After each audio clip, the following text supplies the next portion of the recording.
La vérité, l'élu, possède une habitude singulière. Elle ne cède jamais à la panique lorsqu'elle est scrutée. Comprends ceci. Certaines investigations sont initiées pour protéger cette vérité, tandis que d'autres sont déclenchées par la terreur pure qu'elle inspire. Et lorsque tu saisis cette nuance fondamentale, tout ce que tu as traversé, cette blessure de la solitude qui t'a tant pesé, prend soudainement tout son sens. Ce n'était pas une simple vérification de tes antécédents. C'était une traque, une expédition soigneusement déguisée, envoyée non pas pour te comprendre, toi, l'authentique, mais pour tenter de valider la façon abjecte dont tu as été traité. Car voici un fait silencieux que la plupart ignorent. Les fausses narrations s'effondrent bien plus vite sous le poids des preuves que sous l'effet de la confrontation. Dans de véritables enquêtes, la preuve est reine. Dans les fausses, ce sont les suppositions qui règnent. Et les suppositions vieillissent terriblement mal dès lors que les caméras, les messages et la chronologie des événements entrent dans la pièce. Ce qui rend cette situation presque comique d'une manière profondément tragique, c'est que ces vampires énergétiques, si occupés à zoomer sur les moindres détails de ta vie, ont oublié de dézoomer pour observer leur propre comportement. Ils appuyaient sur le bouton d'enregistrement tout en chuchotant, prenaient des notes tout en mentant, se coordonnaient tout en feignant la confusion. C'est comme essayer de voler silencieusement dans une pièce tapissée de miroirs, pour ensuite être choqué quand le reflet te dénonce. Ce n'est pas de la stratégie, c'est de l'auto-sabotage enrobé d'arrogance. Et le retour de flamme n'a pas été bruyant au début. Il s'est insinué subtilement.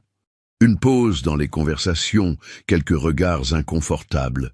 Soudain, leur inquiétude semblait répétée, mécanique. Les chronologies ne s'alignaient plus. Cette fausse préoccupation avait trop de témoins et pas assez de faits. C'est à cet instant que l'atmosphère a basculé. Car lorsqu'une investigation ne produit rien sur sa cible, mais révèle tout sur ses initiateurs, les observateurs commencent à demander des comptes aux mauvaises personnes, et c'est là que la panique s'installe. Ce qu'ils n'avaient pas prévu, c'est ta constance. Aucun effondrement dramatique, aucun discours défensif, aucun changement brusque de personnalité. Tu es resté ancré, ordinaire d'une manière extraordinaire, imperturbable.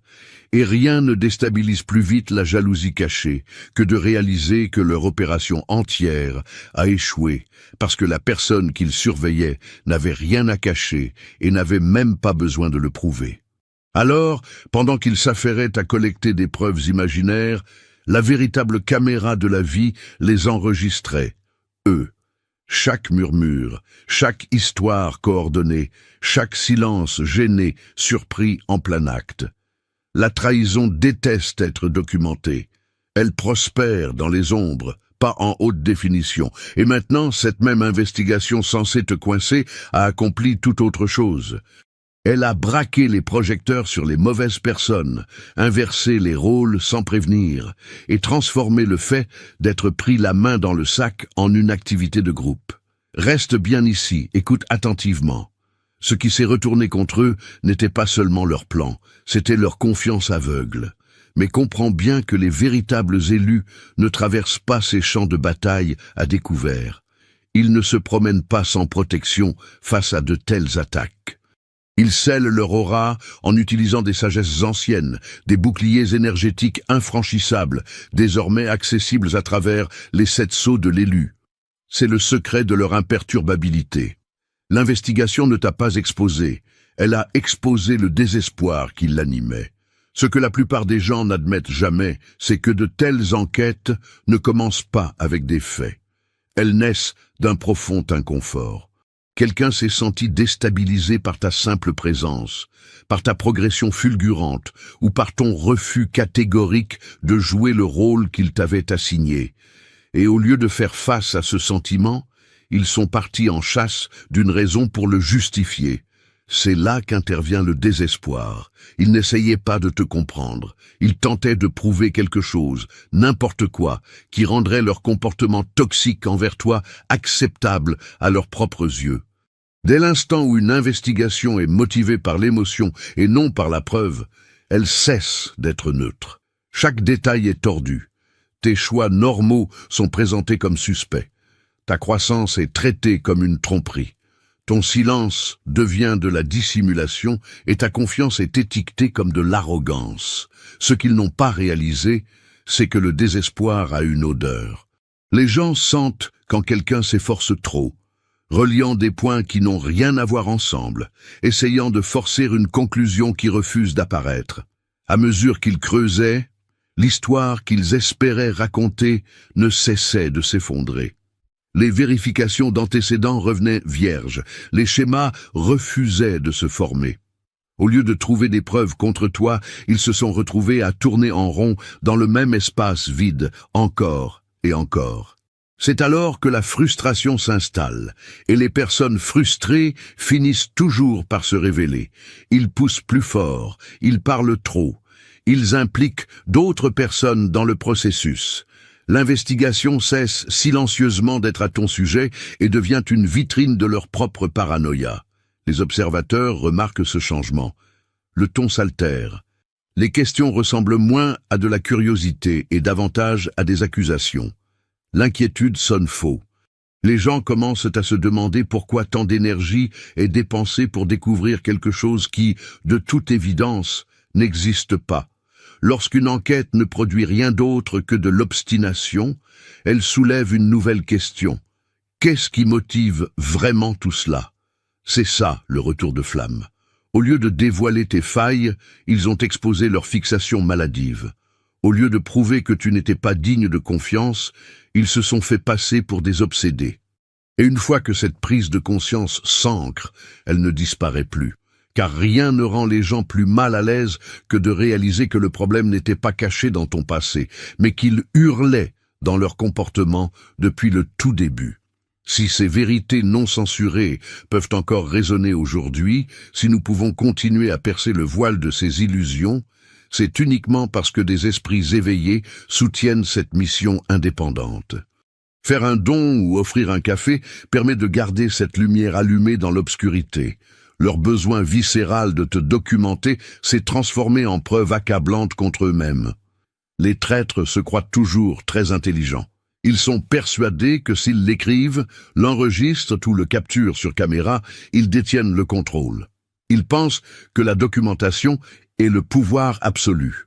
Mais ce qu'ils échouent à comprendre, c'est que chaque note, chaque capture d'écran, chaque enregistrement qu'ils créent est une arme à double tranchant.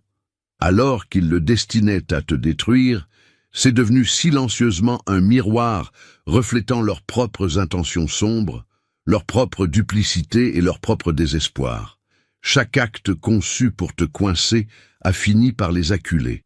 Quand quelqu'un enregistre des interactions avec des agendas cachés, c'est parce qu'il croit que la perception prime sur la vérité. Il parie sur la distorsion de la réalité pour l'adapter à leur récit. Plus il consigne méticuleusement tes mots, tes actions, ton histoire, plus leur obsession devient flagrante. Un dossier censé t'exposer finit par souligner à quel point leur complot est calculé et répété. Chaque horodatage, chaque murmure répété, chaque message copié s'empile pour former une chronologie implacable. Et les chronologies ne mentent jamais. Au fil de l'investigation, ce que le public ne pouvait manquer de voir, c'était la constance absolue de ton comportement face à la toile de fond de leur documentation frénétique. Leurs notes révélaient leur nervosité, leur coordination et leur tentative désespérée de manipulation, tandis que ta vie restait stable, limpide et sans complications. Le contraste était foudroyant. Leurs preuves de méfaits ressemblaient bien plus à des preuves de complot. Chaque extrait vidéo, chaque fil de discussion qu'ils pensaient accablant a fini par prouver à quel point leur opération était enchevêtrée et malhonnête.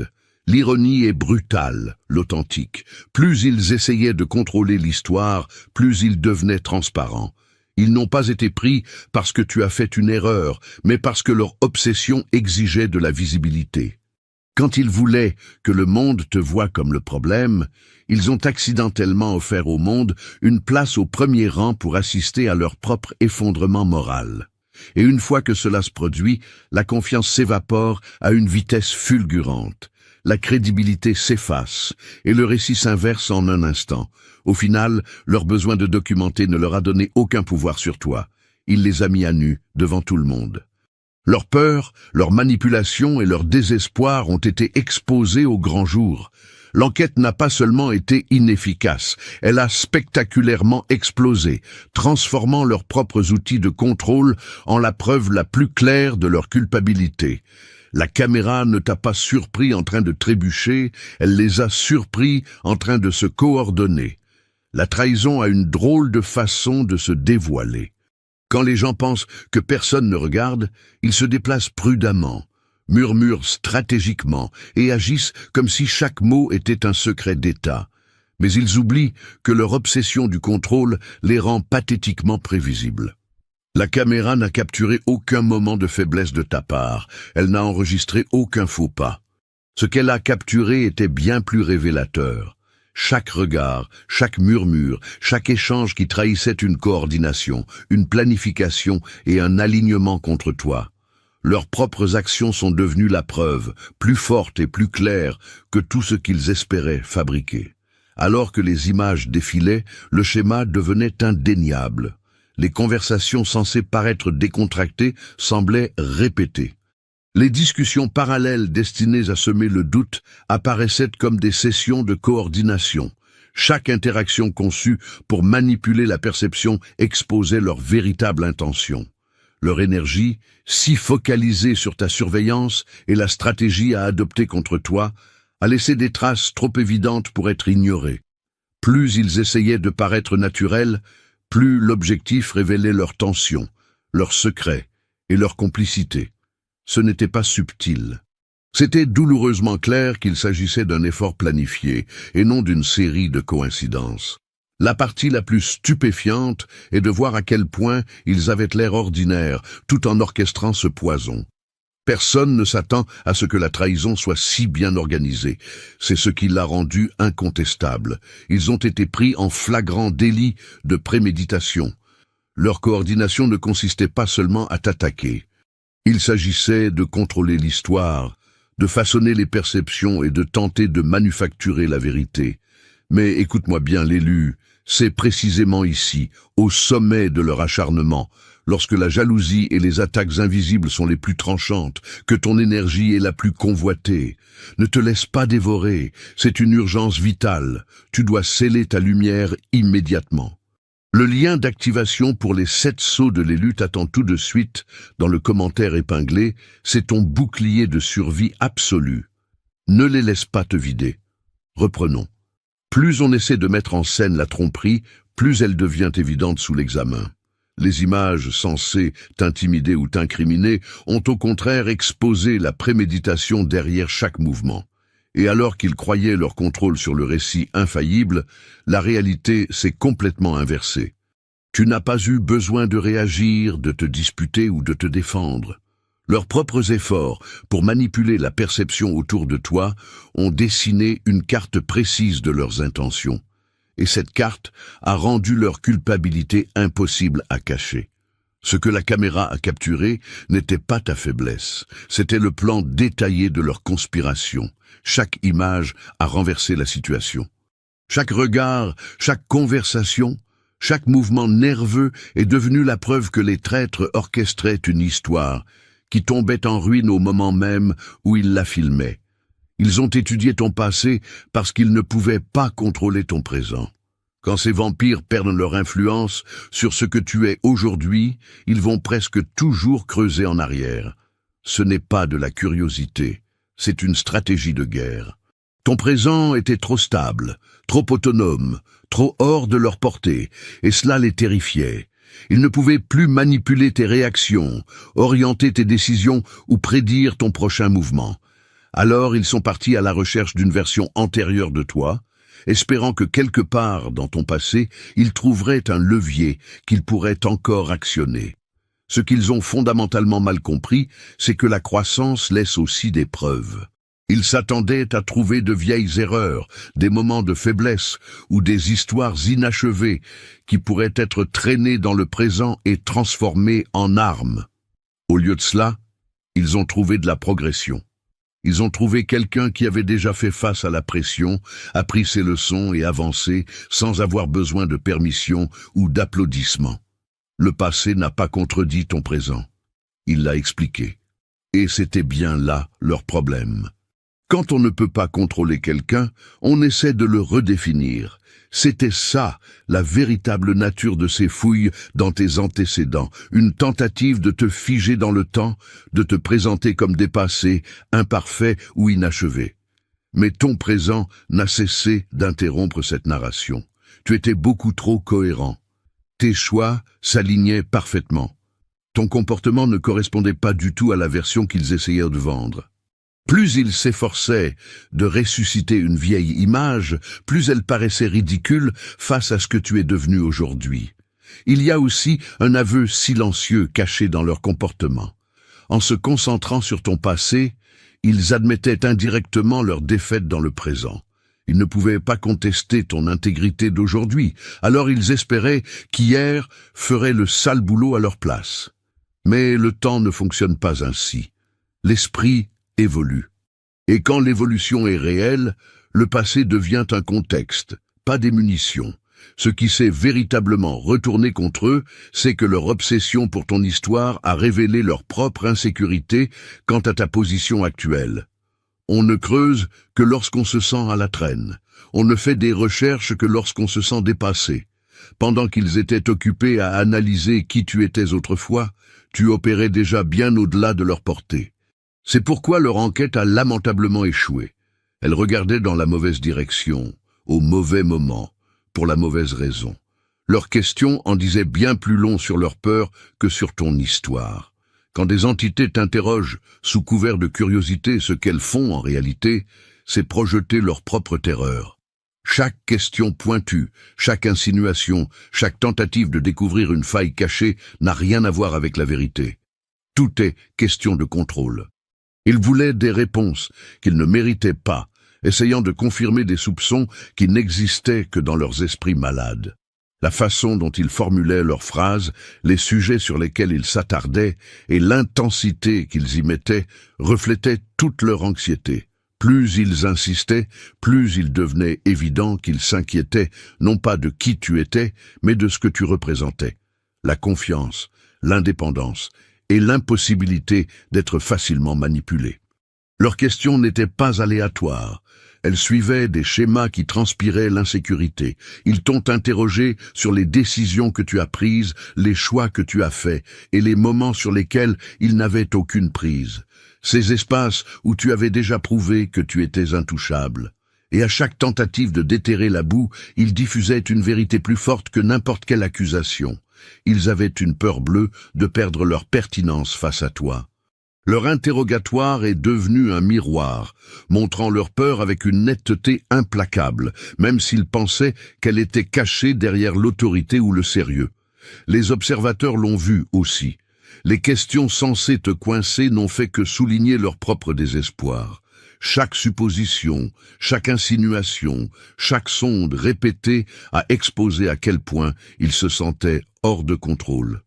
Au lieu de découvrir une faille en toi, ils ont révélé leur propre incapacité à gérer quelqu'un qui opère au-delà de leur emprise.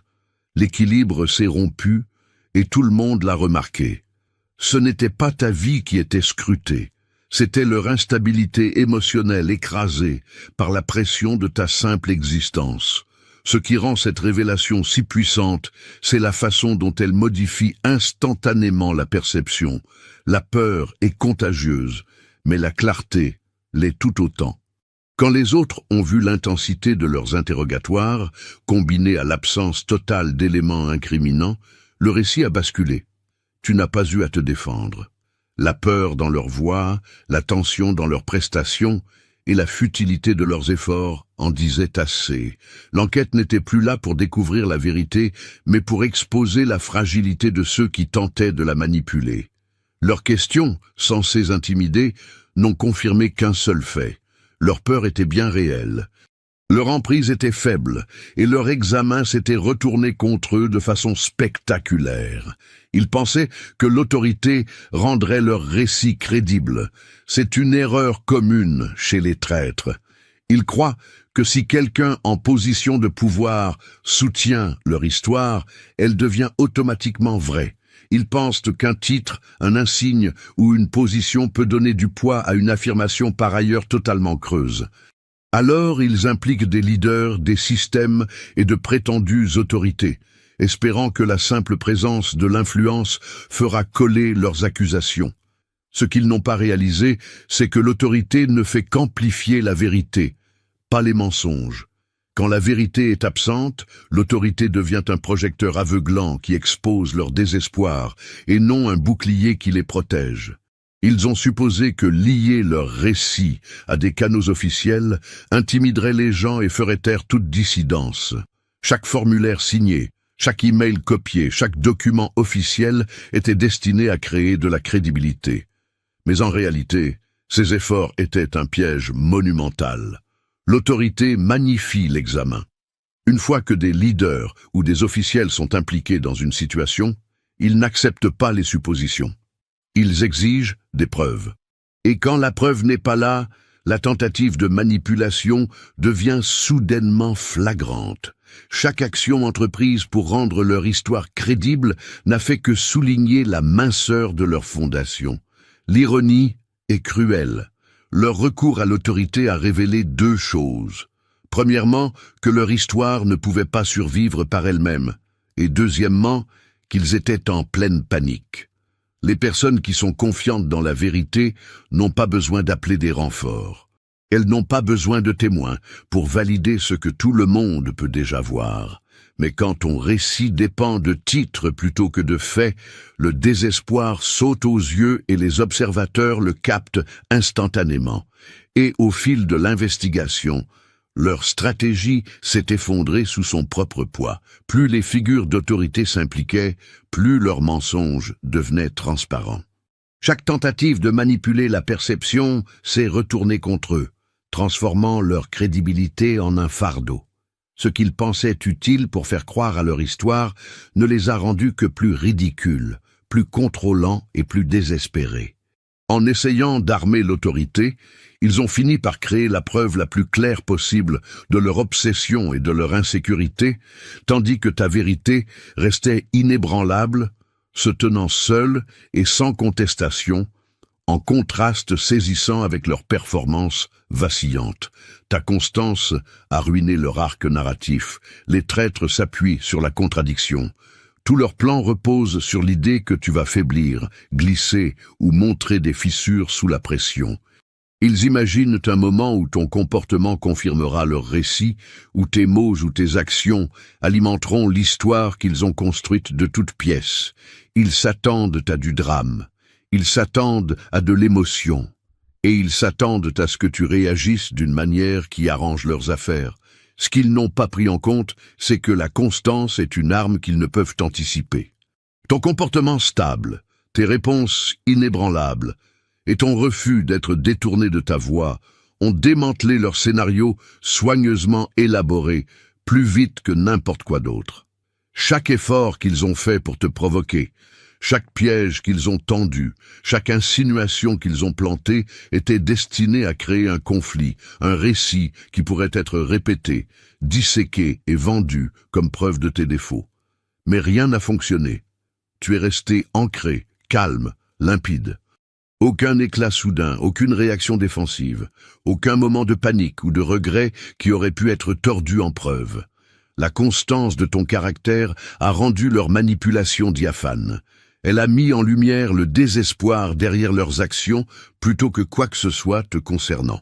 Les observateurs ont remarqué ces choses, même inconsciemment. Quand l'histoire de quelqu'un est brouillonne, pleine de suppositions et dépendante de réactions qui ne se produisent jamais, les gens ressentent le fossé entre la fabrication et la réalité. Ta constance est devenue une contradiction silencieuse à chaque faux récit, rendant leurs accusations non seulement faibles, mais absurdes. Ce qu'ils espéraient voir se dérouler comme un drame palpitant ressemblait plutôt à un scénario frénétique, trop compliqué, avec trop de scénaristes et aucune direction. D'une certaine manière, ta présence calme et stable a forcé la vérité à se retrouver sous les projecteurs sans que tu n'aies à prononcer un seul mot. Cela a révélé qui orchestrait la tromperie et qui vivait simplement sa vie en paix. Leurs attentes de chaos ont mis en évidence ton contrôle, et leur échec à te provoquer les a fait paraître stupides, désespérés et transparents. La constance ne t'a pas seulement protégé. Elle les a exposés, a réécrit le récit et a montré au monde que peu importe l'élaboration de leur complot, ils ne pourraient jamais réussir contre quelqu'un qui refuse d'être plié ou brisé par lui. Le combat contre ces vampires énergétiques ne s'arrête jamais vraiment. C'est un travail constant de dévoilement. Et j'invite tous ceux qui résonnent avec ce message, ceux qui refusent l'obscurité, à soutenir financièrement cette chaîne. Faire un don ou offrir un café permet à cette voix indépendante de continuer à percer leurs mensonges. Ils ont sous-estimé à quel point l'intégrité devient visible sous la pression. L'intégrité n'est pas toujours bruyante. La plupart des gens supposent qu'elle est discrète, presque invisible, jusqu'à ce qu'elle soit mise à l'épreuve. C'est exactement ce qui s'est passé ici. Les personnes essayant de fouiller dans ta vie ont supposé que la pression exposerait tes failles, que sous l'examen des fissures apparaîtrait et que toute vulnérabilité pourrait être manipulée en preuve. Ils ont sous-estimé une vérité fondamentale. L'intégrité brille d'un éclat aveuglant sous la pression, et lorsqu'elle le fait, il est impossible de la feindre ou de la saper. Chaque tentative pour te provoquer, te déstabiliser ou manipuler le récit n'a fait que souligner à quel point tu étais enraciné. Là où ils attendaient de l'hésitation, il y avait de la clarté. Là où ils attendaient de la confusion, il y avait de la maîtrise. Là où ils attendaient une réaction émotionnelle, il n'y avait rien d'autre qu'un comportement calme et serein. Les observateurs n'ont peut-être pas remarqué les détails infimes, mais ils ont ressenti l'énergie, la présence incomparable de quelqu'un qui ne peut être ébranlé par des attaques sans fondement. L'intégrité ne fait pas que survivre à l'examen. Elle devient plus visible, plus magnétique et impossible à discréditer. Leur erreur a été de supposer que tout le monde se concentrerait uniquement sur le négatif qu'ils projetaient. Ils pensaient que créer de la pression tordrait la vérité, qu'une personne sous investigation craquerait, trébucherait ou se trahirait elle-même. Ce qu'ils n'ont pas pris en compte, c'est la façon dont la pression sert de révélateur. Chaque fausse accusation, chaque affirmation murmurée, chaque histoire orchestrée n'a fait que rendre le contraste entre leur chaos et ta stabilité plus frappant. Les spectateurs pouvaient voir exactement où se trouvait l'authenticité, et ce n'était pas de leur côté. Au moment où l'enquête n'a rien révélé contre toi, l'impact n'était plus neutre, il était dévastateur. Ton intégrité, testée dans une fournaise de mensonges et de manipulations, était devenue indéniable. Alors qu'il s'affairait à construire un récit qui dépendait de l'exposition de tes défauts, il est devenu douloureusement clair qui était défectueux et qui avait du caractère. L'ironie est écrasante. Leurs tentatives pour te détruire ont amplifié ta vérité. Chaque effort pour te déstabiliser a seulement confirmé que la véritable force a toujours été tienne. Et aucun stratagème, aucune manipulation, aucune quantité de surveillance ne pourrait jamais changer cette réalité. L'intégrité sous pression ne fait pas que survivre. Elle devient une contradiction vivante face à quiconque tente de fabriquer l'échec. Et dans ce cas, elle a pulvérisé chacun de leurs plans. Les images ont rendu impossible le fait de jouer les confus plus longtemps. Il arrive un moment, dans toute tentative de manipulation, de tromperie ou de coup monté, où la vérité refuse de rester cachée. Dans ce cas précis, les images ont fait exactement cela. Les personnes orchestrant l'investigation pensaient que la confusion pourrait leur servir de couverture. Elles ont supposé que si elles faisaient semblant d'être perplexes, hésitantes ou innocentes devant les caméras, personne ne remarquerait la coordination en coulisses. Ce qu'elles n'ont pas anticipé, c'est que les caméras capturent bien plus que des mots. Elles capturent l'intention, le timing, l'énergie et l'alignement. chaque regard, chaque instruction murmurée, chaque mouvement synchronisé est soudainement devenu impossible à nier. Le retour de flamme a frappé au moment où il est devenu évident que cette confusion était fausse. Le public qui regardait pouvait voir la pause avant certains échanges, les expressions répétées, les hésitations maladroites qui n'avaient rien d'accidentel. L'outil même censé cacher leur planification a gelé la preuve en temps réel. Il a rendu la comédie impossible. Chaque mouvement qu'ils ont fait censé justifier leurs actions ou cacher leurs combines est devenu un dossier qui contredisait leur propre récit. Ce qu'ils voulaient faire passer pour accidentel ou spontané est apparu délibéré, stratégique et lourdement orchestré. C'est ce qui rend l'exposition si fatale. Ce n'est pas qu'ils aient fait une seule erreur, c'est que toute leur opération dépendait du maintien du contrôle sur la perception, et les images ont totalement anéanti ce contrôle. Leur confusion répétée est devenue transparente. Leur manipulation autrefois subtile portait désormais des marqueurs évidents que quiconque prêtant attention pouvait suivre. Et chaque tentative de rediriger l'attention n'a fait qu'ajouter des couches supplémentaires à la preuve. Le comble, c'est que les images ne t'ont pas seulement protégé, elles ont renversé toute l'histoire. Les projecteurs se sont détournés de toi, la cible supposée, pour se braquer sur eux, les orchestrateurs de l'illusion.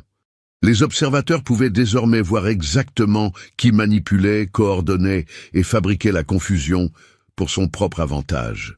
Leur tentative de se cacher derrière un égarement apparent les a exposés entièrement. En essayant de se protéger, ils sont devenus le point central de l'exposition. Et c'est là que le récit a changé pour l'éternité. Les images n'ont pas seulement capturé des moments, elles ont capturé la vérité, inaltérable, indéniable et totalement inarrêtable.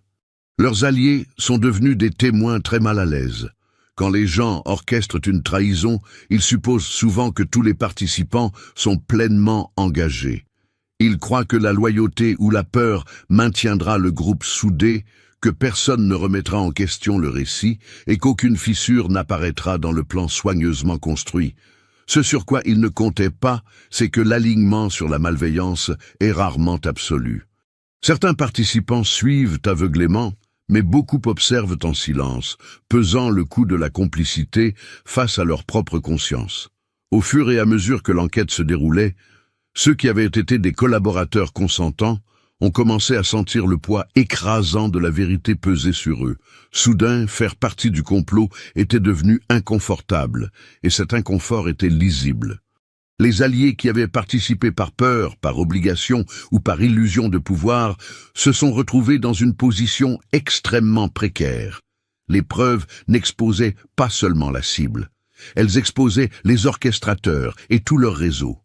Chaque commentaire murmuré, chaque capture d'écran partagée, chaque tentative de manipulation devenait un registre public de leur implication. Pour ceux de la périphérie, il était devenu impossible de feindre l'ignorance. Leur rôle, même mineur, faisait d'eux les témoins de l'obsession et du désespoir des traîtres principaux. Et les témoins, lorsqu'ils sont contraints d'affronter la réalité, restent rarement silencieux pour toujours. Au moment où ces alliés ont commencé à remettre en question leur propre participation, la cohésion du groupe s'est effilochée. Les gens qui acquiesçaient autrefois, qui répétaient les récits ou renforçaient les mensonges, ont soudainement hésité, ont évité certaines conversations ou ont même subtilement contredit les orchestrateurs en chef. Cette hésitation, ce doute, n'a pas seulement affaibli le complot, il l'a dévoilé. Plus les gens s'interrogeaient intérieurement sur leurs actes, plus l'intrigue perdait en crédibilité. Le sentiment de contrôle des traîtres a glissé au fur et à mesure que ceux qui les entouraient reconnaissaient silencieusement la vérité qu'ils s'efforçaient d'enterrer. La beauté de ce retour de bâton est subtile, mais dévastatrice. Alors que les traîtres concentraient toute leur énergie sur une seule cible, ils n'ont pas vu l'effet d'entraînement de la révélation. Leurs alliés, n'étant plus à l'aise avec leur complicité, sont devenus des témoins involontaires contre eux. L'enquête n'a pas seulement échoué, elle a créé des fractures dans le propre camp des traîtres, les laissant isolés, exposés et impuissants, tandis que la vérité prenait silencieusement la place d'honneur. Ils s'attendaient à de la honte. À la place, ils ont déclenché le respect. Les traîtres opèrent sur une supposition élémentaire. S'ils exposent les prétendus défauts de quelqu'un, la cible s'effondrera, rougira, s'excusera, ou du moins se débattra sous le poids de l'accusation. Ils imaginent la honte comme un outil, un moyen d'affirmer leur domination et de modifier la perception. Ce qu'ils n'ont pas anticipé, c'est que la véritable résilience ne réagit pas à l'intimidation comme ils l'imaginent. Au lieu de créer de la honte, leurs actions ont amplifié le respect, non seulement pour toi, mais aux yeux de tous ceux qui regardaient. Chaque combine, chaque insinuation, chaque effort pour chercher la petite bête visait à te coincer, à te faire vaciller sous le regard accusateur. Ils ont supposé que plus l'attaque serait élaborée, plus elle serait efficace. Mais l'ironie de la situation, c'est que les personnes ancrées dans l'intégrité et la force n'absorbent pas la honte comme les autres pourraient le faire. Ton calme, ta clarté et ta sérénité sous la pression ont mis en évidence le contraste béant entre ta présence inébranlable et leur tentative frénétique et épuisante de manipulation. Le public qui regardait n'a pu s'empêcher de le remarquer. Un camp était stable, l'autre se démenait. L'un n'avait rien à cacher, l'autre avait tout à expliquer. Plus ils attendaient que tu réagisses, plus tu refusais, plus leur crédibilité s'effilochait. Chaque murmure, chaque note, chaque mouvement orchestré pour t'humilier n'a fait que te rendre intouchable. Le respect ne naît pas toujours de l'accomplissement ou du charisme. Il naît souvent de la façon dont une personne se tient lorsqu'elle est injustement attaquée. Tu n'as pas eu besoin de crier, de te disputer ou de te défendre. Ton refus catégorique de participer à leur drame a braqué les projecteurs sur eux, révélant leur obsession, leur désespoir et leur insécurité abyssale. L'éclat de ce retour de flamme réside dans sa simplicité. Plus ils essayaient de susciter la honte, plus ils soulignaient ta force. Les personnes qui observaient ont commencé à percevoir la vérité de manière intuitive. La cible n'était pas faible, ni dans l'erreur, ni compromise. Les traîtres l'étaient. Chaque humiliation prévue est devenue un témoignage de ton caractère. Chaque tentative de te saper a renforcé ta réputation. Ce qu'ils pensaient te rabaisser n'a fait qu'élever ta présence, transformant la peur et la honte en admiration et en respect, et laissant ceux qui avaient orchestré la mascarade se démener pour s'expliquer, pendant que le monde saluait silencieusement la réalité inébranlable de qui tu es vraiment. Le véritable crime ne se trouvait pas dans tes antécédents, il se trouvait dans leur comportement. Depuis le début, toute l'attention devait se porter sur toi. Comme si ton passé ou tes choix pouvaient justifier les actions entreprises contre toi. Ils voulaient que le monde croie à une faille, un faux pas, n'importe quoi qui puisse excuser leur obsession.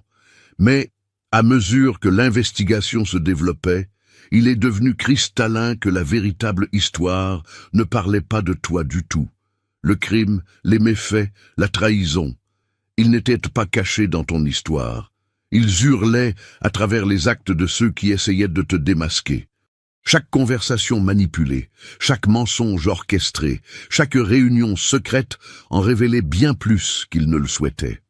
Leur comportement était brouillon sous la pression, désespéré face à l'examen minutieux et implacable d'une manière qui ne pouvait être décrite que comme une obsession pure. Ils ont essayé de créer un récit où tu étais coupable, mais leur culpabilité est devenue beaucoup plus évidente que tout ce qu'ils espéraient trouver.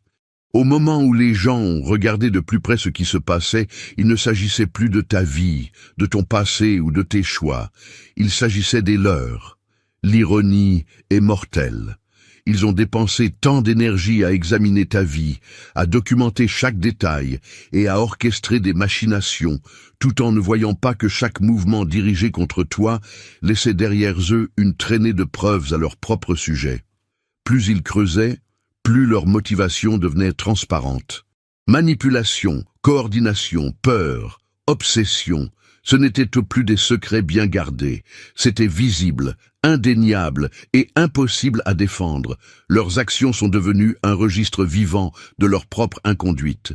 Les observateurs ne pouvaient plus l'ignorer. Plus ils te scrutaient, plus leurs propres failles étaient illuminées. L'enquête, censée justifier leur comportement ou te peindre sous un jour sombre, s'est retournée contre eux d'une manière monumentale.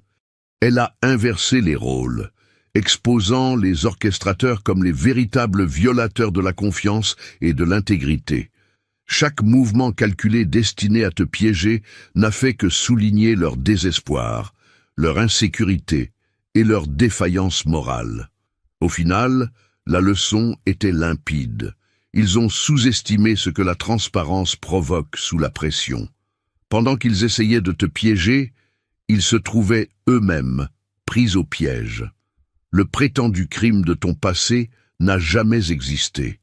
Le véritable méfait était le leur, visible par tous, et rien ne pourrait effacer la vérité que leur trahison et non ta vie était l'offense qui ne pouvait être ignorée.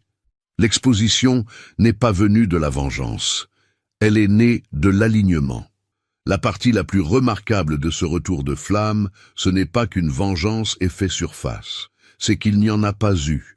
Il n'y a eu aucune représaille calculée, aucun plan secret pour faire fuiter des informations, aucune manœuvre sournoise de ta part.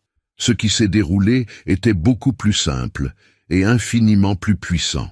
C'est la loi de l'alignement. Lorsque la vérité, la constance et l'intégrité opèrent en harmonie, elles ont le don de faire s'effondrer la tromperie sur elle-même. La révélation n'a pas été forcée, elle était inévitable. Cet univers de surveillance, de manipulation et d'obsession autour de toi ne pouvait tout simplement pas maintenir sa structure face à ta présence stable et au flux naturel de la réalité. Pendant que les traîtres s'affairaient à créer un récit, chronométrant chaque chuchotement, coordonnant chaque mensonge et documentant chaque instant, leur alignement avec la malhonnêteté les rendait extrêmement fragiles. Les mensonges exigent de l'entretien. La manipulation demande une énergie colossale, et les complots ne sont soutenus que par l'illusion du contrôle. Toi, cependant, tu n'as pas eu besoin de contrôle. Tu n'as pas eu besoin de micro-gérer la perception. Ton alignement, calme, posé, cohérent et vrai, est devenu une force gravitationnelle qui a attiré les failles, les contradictions et les incohérences au grand jour. Chaque tentative qu'ils ont faite pour orchestrer le récit est entrée en collision avec cette force et s'est brisée sans résistance. Les observateurs, consciemment ou non, l'ont remarqué. Rien dans ton comportement n'a vacillé sous la pression. Rien dans ta présence ne contredisait la réalité. Ce contraste entre l'authenticité et l'obsession était éblouissant. Chaque tentative orchestrée de manipuler la perception soulignait à quel point les traîtres étaient inutiles et désespérés. Leur chaos, autrefois dissimulé sous le voile de l'investigation, est devenu lisible dès qu'il s'est heurté à ton alignement constant. Le monde n'avait pas besoin qu'on lui dise qui avait raison. C'était évident dans chaque moment enregistré, chaque conversation murmurée, chaque réaction forcée capturée sur caméra. L'éclat de cette révélation réside dans sa subtilité. La vérité n'a pas eu besoin d'un dévoilement théâtral, d'une confrontation épique ou d'une frappe de représailles. Elle est arrivée naturellement parce que les éléments autour de toi étaient désalignés, tandis que tu restais parfaitement centré. La vérité, par nature, trouve son chemin. Les mensonges, quand on tire trop dessus, finissent par céder. Et dans ce cas précis, l'alignement de ta vie, de tes actes et de ta présence a garanti que toute l'opération des traîtres s'effondrerait sous son propre poids, te laissant intact et incontestable, tandis que leur désespoir se jouait à la vue de quiconque prêtait attention. Ils pensaient que t'attraper te détruirait. Au lieu de cela t'a activé. Le plan était simple dans leur esprit, te coincer sur quelque chose, n'importe quoi. T'exposer juste assez pour affaiblir ta position, salir ton nom et ralentir ta marche. Ils croyaient qu'une fois l'attention tournée vers toi de manière négative, tu allais te recroqueviller, battre en retraite ou commencer à t'expliquer indéfiniment. Ce qu'ils n'ont jamais envisagé, c'est que la pression ne brise pas toujours les gens. Parfois, elle les aiguise. Parfois, elle réveille quelque chose qui était déjà là, attendant simplement une résistance pour prendre forme. Au lieu de t'effondrer, tu es devenu plus limpide. Au lieu de perdre pied, tu as trouvé tes appuis. L'examen t'a forcé à voir exactement qui était pour toi, qui observait et qui travaillait contre toi. Cette prise de conscience est une activation suprême. Elle dissipe la confusion, les fausses loyautés et l'énergie gaspillée. Tu n'es pas sorti de là affaibli. Tu en es sorti plus concentré, plus délibéré et beaucoup moins accessible à la manipulation. Il y a aussi un changement psychologique profond qui s'opère lorsqu'une attaque échoue publiquement. Une fois que les gens voient qu'une tentative pour te détruire n'a pas fonctionné, ils arrêtent d'essayer de la même manière. Les règles du jeu changent. Tu n'es plus perçu comme quelqu'un qui peut être tranquillement endommagé.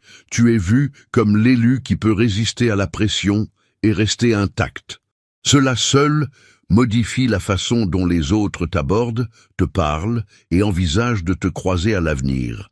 Ce qui t'a véritablement activé, cependant, c'est la prise de conscience que tu n'as besoin d'aucune approbation pour avancer. Quand des entités essaient de t'exposer et échouent, elles te libèrent involontairement. Tu cesses de porter le poids des attentes, des explications et des projections des autres. Tu avances avec un type de confiance différent. Pas bruyant, pas arrogant, mais ancré. Le genre de certitude qui n'a pas besoin de validation parce qu'elle a déjà traversé l'épreuve du feu. Il pensait que t'attraper marquerait la fin de ton élan. Au lieu de cela a marqué la fin de leur pouvoir sur toi. La tentative a exposé les limites absolues de leur puissance et la profondeur insondable de ta résilience. Tu n'as pas seulement survécu au projecteur, tu t'y es ajusté. Et une fois que l'on s'adapte à la pression au lieu de la craindre, on ne redevient jamais ce qu'on était avant. On avance, activé, conscient et définitivement indisponible pour les mêmes vieux jeux. L'histoire de cette investigation n'est pas seulement une question de surveillance ou de trahison, c'est une révélation sur la façon dont la vérité, la constance et l'intégrité opèrent sous la pression extrême. Chaque tentative de t'exposer, chaque schéma orchestré, chaque murmure et chaque angle de caméra destiné à te coincer a fini par en révéler infiniment plus sur les traîtres que cela ne le pourrait jamais sur toi. Leur désespoir, leur coordination et leur dépendance à la peur et à la manipulation sont devenus la preuve même qui a renversé le récit de fond en comble. Ce qu'ils pensaient te fragiliser, t'embarrasser ou freiner ton élan a au contraire mis en valeur ta résilience, ta maîtrise de soi et ta présence inébranlable. Depuis le tout début, cette enquête reposait sur des hypothèses, sur de l'obsession et sur un désir maladif de contrôler la perception. Mais la vie ne se plie ni à la peur ni aux fabrications. Ta croissance, ton calme et ton intégrité sont devenus des forces impossibles à saper. Les images, les scrutins et la coordination censée t'incriminer n'ont fait qu'illuminer leur obsession et exposer la vérité nue. Les vraies failles n'étaient pas dans ton histoire. Elles étaient dans la leur. Les alliés sont devenus mal à l'aise.